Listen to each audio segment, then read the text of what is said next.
Hai semua, selamat datang di podcast Literasi Digital. Perkenalkan saya Nesya dan rekan saya Ray. Kami akan berbincang dengan Kak Stella sebagai ketua OSIS. Hai Kak Stella.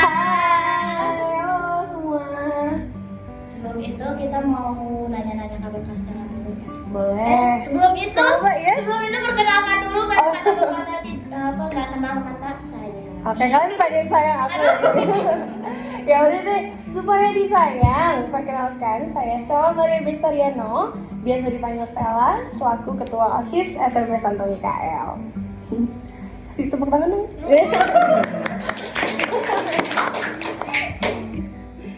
Selamat sore Kak. Sore. Gimana sih kabar Kak Stella hari ini? Puji Tuhan, baik. Gimana kondisi Kak Stella selama ini menjadi ketua OSIS ya?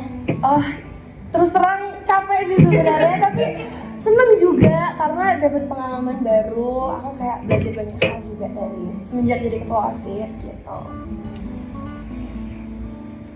Kak, kami izin bertanya ya tentang Kak Stella gimana jadi ketua OSIS gitu. Pengen tahu aja. Boleh. Oke. Apa yang buat Kak Stella berpikir untuk mencalonkan diri sebagai ketua OSIS itu? Oh, oke. Ini kayak aku sedikit ceritanya, teman-teman kayaknya jangan bosan, jangan ketiduran ya. Enggak apa-apa ya. Jadi, ini tuh semua berawal dari pas aku kelas 7, teman-teman. Pas aku kelas 7, itu kan ada buka pendaftaran OSIS tuh. Di situ tuh sebenarnya aku daftar OSIS tuh iseng-iseng aja gitu loh. Jadi mau diterima atau enggak, aku bodo amat, kayak aku tuh sebenarnya FOMO karena ikut lihat teman-teman pada daftar OSIS berbondong-bondong ke ruang guru. Jadi aku kayak apa nih, ikut ambil formulir gitu. Terus akhirnya puji Tuhan keterima sebagai OSIS. Aku pas itu tuh menjabat sebagai sekretaris 1. Dan pada saat di OSIS aku tuh betul-betul merasa enjoy. Aku merasa kehangatan di OSIS, kayak seneng gitu. Capek tapi seneng juga gitu.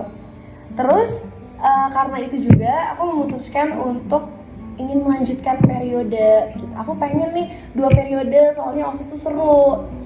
Pada saat aku ingin lanjut 2 periode, Miss Rama, Pak Rama itu ngajak aku untuk menjadi ketua OSIS gitu, untuk mencalonkan aku sebagai ketua OSIS. Jujur aku di situ takut, cuman aku tuh excited, aku pengen juga karena memang aku berpikir karena aku ini sudah menjadi OSIS sebelumnya, aku sudah menjalankan periode nih sebelumnya, aku jadi tahu apa yang perlu aku pertahankan di OSIS dan apa yang perlu aku perbaiki di OSIS. Jadi aku ingin periode aku ini memperbaiki dari OSIS sebelumnya dan tetap mempertahankan yang baik dari OSIS sebelumnya gitu. Kalau iseng-iseng aku coba-coba juga gagal. Oh gitu. Oke. Dulu yang paling banyak masuk OSIS tuh kelas 7 berapa ya? Kelas 7A deh seingat aku. Oh iya. Iya, sebenarnya banyak sih dari 7A, 7B, 7C. Cuman 7A tuh kayak anak-anak berprestasi gitu lah. Banyaknya dari lolos 7A. sama berapa? Nah, gitu. Apa sih satu hal paling seru yang menurut yang selama Kak Stella menjabat sebagai ketua OSIS gitu? Hal yang paling seru pastinya ngumpul-ngumpul bareng OSIS, dan kayak yang paling seru juga pada saat kita tuh melaksanakan rapat ya. Sebenarnya rapat tuh kita tuh membahas hal yang serius, cuman nggak semenegangkan itu gitu loh. Terus yang seru juga kalau aku tuh ikut kegiatan OSIS, contohnya kayak ke Teknopark. Jadi aku menjadi perwakilan siswi untuk ikut acara Teknopark. Jadi acara itu kayak acara-acara anak-anak OSIS lah. Dan jujur seru banget, seru parah sih. Itu sih paling. Apa sih program yang udah muncul? Apa? Program yang udah muncul gitu, yang OSIS udah munculkan gitu. Oh, program. Sebenarnya ada banyak sih program OSIS, cuman yang paling membanggakan nih, yang paling ingin aku bicarain di sini ya, yaitu yang pertama program Bank Sampah. Kalian tahu program Bank Sampah kan ya? Ya, jadi program Bank Sampah ini tuh program untuk mengajak siswa-siswi SMP Santo Mikael itu lebih bijak dalam memilah sampah dan lebih disiplin, lebih peka gitu akan sampah. Jadi program Bank Sampah ini kita betul-betul disupport oleh sekolah, dan memang awalnya program Bank Sampah ini cuman apa ya, hanya terlintas gitu di pikiran aku. Aku nggak tahu kalau sekolah tuh betul-betul mendukung, memberi kesempatan. Jadi sekolah langsung meng-ACC, oh boleh, langsung dibeliin juga alatnya sama sekolah. Itu sih paling yang paling membanggakan. Selain itu program kotak saran. Kalian terlibat gak kotak saran? Tuh kan yang pada saat literasi. Iya, kotak saran juga itu menjadi program yang membuat aku bangga lah gitu. Karena ya aku senang program itu ada di periode aku. Karena program ini tuh bisa menjadi wadah untuk siswa-siswi itu mengemukakan pendapatnya. Karena kan aku tuh sebelumnya udah jadi OSIS ya. Aku OSIS periode pertama dan aku tahu nih kalau pas lagi ngumpul-ngumpul bareng teman-teman cewek, mereka tuh sebenarnya punya banyak banget ide brilian. Ada banyak pendapat-pendapat yang keren nih. Cuman mereka nggak tahu mau kasih tahu ke siapa pendapat mereka. Iya, mereka nggak tahu harus menyampaikan ke siapa gitu. Makanya melalui kotak saran ini aku pengen mereka tuh bisa mengeluarkan ide-ide yang luar biasanya, pendapat-pendapat mereka yang mungkin selama ini masih mereka simpen doang gitu. Itu sih paling 2 program yang paling aku banggakan. Aku mau nanya, selama kakak jadi OSIS, nih kakak pernah nggak sih terpikat sama seseorang? Aduh, jangan gitu deh. Pernah nggak sih kakak terpikat sama seseorang gitu? Aku boleh kabur gak dari sini? Nggak boleh lah. Terpikat sama seseorang pastinya pernah. Cilok dari OSIS juga pernah. Jadi ya mungkin karena kita berorganisasi nih, jadi sering, maksudnya banyak waktu bersama. Jadi aku ngeliat, wah ini orang oke juga nih gitu. Ini orang berorganisasi ya boleh juga nih gitu sih paling. Enggak, gitu. Sudah dulu deh, takut nih orangnya nonton nih kayaknya. Ya mau apa-apa. Sakit orangnya. Enggak dulu deh. Enggak, bukan. Bukan, kalau itu Stefanus pure teman kerja. Jadi rahasia ya ini ya. Rahasia dong. Kalau mau dibahas di balik layar aja ya, kita bertiga aja nanti ya sama ya. Dan itu sama? Jangan dong. Waktu jadi ketua OSIS, tantangan yang paling susah nih yang Kak Stella hadapi itu apa sih? Oke, tantangan yang paling susah nih ya. Jujur guys, aku tuh sebenarnya ini disclaimer ya. Aku takut kalau aku ceritain ini jadi pada nggak mau daftar OSIS nanti. Sebenarnya tergantung pribadi aja sih ya. Masing-masing beda-beda kan orang tuh. Jadi tantangan yang paling sulit nih untuk aku lewati semenjak jadi ketua OSIS itu adalah membagi waktu, manage waktu gitu. Jujur ya, kayak sebelum jadi ketua OSIS, aku tuh orang yang aktif banget gitu loh. Aku aktif ikut ekstrakurikuler, aktif ikut les. Aku tuh kan ada les modeling, les renang, les presenter, public speaking, dance, acting. Pokoknya ada beberapa lah yang aku ikutin. Terus semenjak menjadi ketua OSIS, ada beberapa yang kayak harus aku stop gitu. Karena itu susah membagi waktu. Jadi aku jadi berhenti ikut les, terus gak banyak ikut ekstrakurikuler gitu. Terus yang paling susah sama membagi waktu, tapi ini membagi waktu untuk belajar. Jadi aku susah untuk menyeimbangi antara organisasi dan akademik. Itu sih paling. Kakak pernah kayak sampai kepikiran terus kayak gimana ya gini ya Betul, ada. kelasnya gini gimana gitu. Betul, sering banget sih itu overthinking gitu kan. Maksudnya iya sering banget, kayak sering overthinking. Aduh ini OSIS periode aku, kayaknya aku ngancurin banyak hal deh, kayaknya aku salah deh karena gini. Aduh ini nilai aku turun banget deh, aku malu deh. Padahal kan harusnya aku jadi apa ya, jadi role model lah untuk siswa-siswi lainnya. Itu sih paling. Emang keadaan kakak gimana? Gak pernah ngerjain tugas. Nah, aduh gimana ya? Nah itu jujur akademik aku tuh turun banget teman-teman semenjak jadi ketua OSIS. Ini kayaknya bapak ibu guru yang nonton kayaknya ketawa deh melihat nilai saya yang semakin turun kayaknya. Kakak pernah kena hukum nggak? Hukuman semenjak jadi ketua OSIS? Aduh, aku pernah deh kayaknya. Kenapa? Kayaknya pernah deh. Kenapa tuh? Tapi saya nggak mungkin nggak pernah. Tapi nggak tahu ya. Banyak banget. Udah lupa nih kayaknya. Tapi udah pasti sering sih. Bukan cuma hukuman, sering dimarahin juga sama guru-guru. Gitu. Terus kan sering dimarahin sama guru-guru. Mm-mm. Nah pasti ada guru yang emang pernah bentak Kak Stella. Menurut kakak pas dengar bentakan guru itu menurut kakak kayak kakak sakit banget dengar bentakannya atau kayak oh yaudah gitu bodo amat gitu. Oh, ya aku pastinya beberapa kali sering dibentak ya sama guru-guru. Cuman aku nggak mau nyalahin gurunya juga karena memang aku yang salah dong pastinya ya kalau guru-guru udah mulai bentak. Apalagi kalau sudah mendengar suara nyaring Ibu Mega tercipta tuh ya. Iya biasa kan Ibu Mega Stella kayak gitu. Oke, wah iya Bu gitu. Jadi aku maksudnya nggak yang bodo amat gitu enggak sih. Cuman ya aku juga nggak menyalahkan gurunya karena memang itu demi kebaikan kita sih ya. Itu sih. Lo pernah nggak sih keluarin program OSIS yang udah disaranin sama siswa-siswi gitu, terus pas kakak bincang-bincang sama OSIS tuh malah nggak jadi gitu lo ngeluarin apa programnya? Oh, pernah.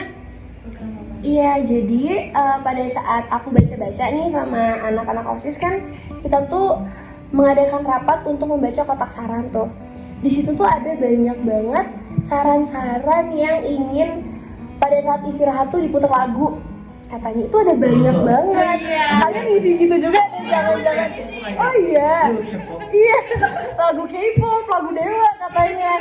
Aku tuh juga pengen. Aku sempat diskusi juga nih sama anak-anak OSIS. Tapi program itu nggak bisa kita jalankan. Kenapa?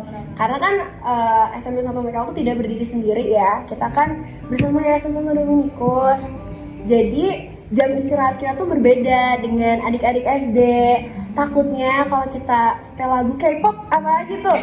Kalau setel lagu K-pop, lagu Dewa, lagu TV. iya kayak gitu. Takutnya nanti adik-adiknya jadi terganggu. Kita juga kan ya harus maksudnya kita nggak bisa asal milih program gitu ya, harus melihat gimana juga nih SD gitu.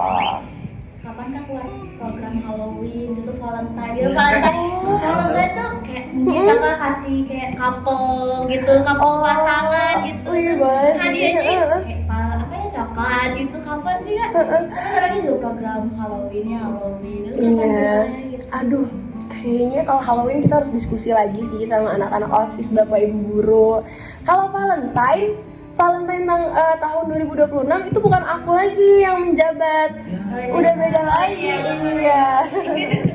Jadi boleh nanti kalian sampaikan aja ya paling. Kalau ini Valentine. Mm-mm. Terus pesan apa yang akan Kak Stella sampaikan ke calon OSIS berikutnya? Oh, oke. Jadi pesan-pesan gitu ya untuk aku. Ya pastinya pesan aku untuk OSIS selanjutnya itu jadikan OSIS itu sebagai keluarga kedua kalian gitu ya. Tempat kalian untuk pulang, asik. Bikin lagu balik pulang dong. Ya, terus juga semoga OSIS berikutnya itu bisa lebih solid, bisa lebih kompak dan menciptakan gebrakan-gebrakan baru. Itu sih paling. Kak, kakak kan anggap OSIS itu ada kan? Betul. Kakak pernah nggak menceritakan masalah kakak ke keluarga OSIS gitu? Oh iya, pasti. Itu udah pasti banget. Aku tuh kayaknya lebih sering menceritakan ke anak-anak OSIS daripada teman-teman aku sendiri. Karena anak-anak OSIS tuh jujur pikirannya dewasa banget. Aku sering cerita ke Stefanus sebagai wakil aku, cerita ke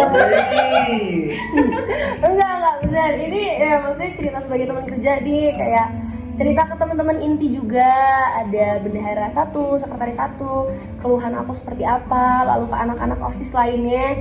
Kadang aku tuh sering banget minta callan sama mereka malam-malam, kayak aku lagi nangis nih, lagi sedih nih. Selingkuh ya? Oh beda.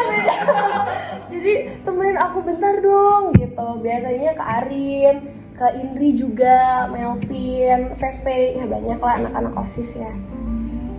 Terus kamu pernah gak sih denger kayak salah satu anggota OSIS kakak curhat kayak Kak Stella aku lagi suka ini, Kak Stella aku lagi gini gitu. Asli pernah. Sering kan? Sering, bahkan ada nih kayak Kak Stella itu tuh pas lagi rapat nih, itu keren juga ya kan jadi panitia. Oke. Oh iya gitu. Jadi sebenarnya di OSIS tuh banyak yang cinlok juga sih sebenarnya. Terus aku juga sering ngedengerin cerita mereka, aku juga sering cerita ke mereka. Jadi kita bertukar pikiran aja sih. Kakak cinlok di OSIS, aku cinlok di lain kak. Oh, cinlok di mana? Literasi digital jangan-jangan. Mantan nih. Oke, ada lagi? Terus apa ya? Kan ini udah ditanya ya program OSIS yang udah dikeluarkan gitu kan, udah ditanya. Masih dilanjutkan lagi ya. Terus kesan dan pesan apa yang akan Kak Stella sampaikan ke anggota OSIS kakak yang sekarang? Aduh. Tisu Ya, tisu nih bentar lagi banjir deh. Untuk anak-anak OSIS, jujur aku sebagai ketua kalian itu bangga banget sama kalian karena kalian betul-betul menunjukkan perubahan kalian gitu. Kalian membuktikan kalau kalian bisa berkembang gitu. Anak-anak OSIS tuh semua pada respect sama aku, tapi di sisi lain mereka juga nggak yang terlalu tegang gitu. Jadi kalau ada apa-apa mereka bisa cerita ke aku dan aku merasa kehangatan mereka semua. Ya, aku harap, aduh, kata-kata hari ini ya. Aku harap untuk anak-anak OSIS, terlebih yang kelas 8 nih, yang ingin melanjutkan ke periode selanjutnya, aku harap kalian bisa mempertahankan hal-hal positif dari periode aku dan bisa memperbaiki hal-hal negatif dari periode aku. Jadi membentuk OSIS yang lebih baik lah ke depannya. Itu aja sih kayaknya. Selama kakak ini pernah gak sih kakak diomongin sama anggota OSIS kakak sendiri kayak ih si Stella tuh kayak gini-gini, kayak Stella tuh kayak jadi ketua OSIS kok malah kayak gini gitu. Iya. Pernah ya ampun, dan dia ngomongnya di belakang kan. Cuman aku kayak yang ya udah aja lah gitu. Ya udah nggak peduli. Iya nggak apa-apa, kayak ya maksudnya kita tuh nggak bisa menjadi seseorang yang diingini oleh 1000 orang, ngerti nggak? Iya. Iya benar, sebenarnya kan orang tuh beda-beda ya. Ada yang pengen aku jadi ketua OSIS tuh gini, ada yang pengen gini gitu. Dan aku berusaha untuk menjadi diri aku sendiri, nggak apa-apa. Dan pada saat aku udah tahu nih kalau aku diomongin, aku berusaha untuk gak merubah apapun gitu ya. Kita tetap profesional aja. Pada saat kepanitiaan bersama, kita nggak membahas itu gitu. Kita benar-benar membahas yang ada di lingkup organisasi aja. Itu sebenarnya hal yang wajar tahu teman-teman. Ya kan, pasti kayak kadang nih kalau kalian di kelas ada ketua kelas nih contohnya, pasti kalian juga sesekali kayak ini ketua kelas gimana sih gitu kan? Tapi aku ngomongnya terang tangan kak. Oh terang tangan. Iya tapi beneran itu tuh hal yang wajar kan, maksudnya kadang ya menjadi ketua tuh banyak tuntutan juga gitu. Jadi ya nggak apa-apa sih gitu. Pas kakak calonin diri kan itu dipilih ya sama siswa-siswinya. Nah terus pas kakak ngeliat votingnya tuh kak lebih banyak di kakak gitu. Gimana sih perasaan kakak gitu? Jujur ya, aku tuh pada saat hari itu aku takut banget. Aku berdoa kan ke Tuhan semoga yang suara paling banyak itu di Nathan sama Arin gitu. Terus pada saat bersama-sama dibuka kertasnya, aku selalu ngitung selisihnya. Contohnya aku 90, mereka 60, 30, ayo 30 orang kejar dong gitu. Aku sebenarnya takut kalau jadi paling banyak karena seneng, cuman di sisi lain apa ya, tegang gitu loh. Karena menjadi ketua OSIS pastinya ada banyak konsekuensi ya. Kayak waktunya itu banyak. Betul, iya memperjuangkan. Maksudnya aku takut jadi semenjak ketua OSIS tuh aku jadi nggak kenal akan diri aku sendiri. Itu sih paling. Makasih ya Kak Stella udah datang di podcast Literasi Digital. Iya. Kita kan gak udah tahu nih literasi digital nih, kapan-kapan mau masuk dong. Boleh. Ini kayak literasi digital kerja sama OSIS juga deh kayaknya ya. Mau nggak? Boleh. Sama nih. Ya udah sampai di. Oh ya. Semoga Kak Stella diberi kesehatan sama Tuhan, kebijaksanaan sebagai ketua OSIS. Amin. Terima Kasih udah datang podcast kali ini. Sampai jumpa di podcast berikutnya. Bye bye. Sampai kita semangat berbahagia semua.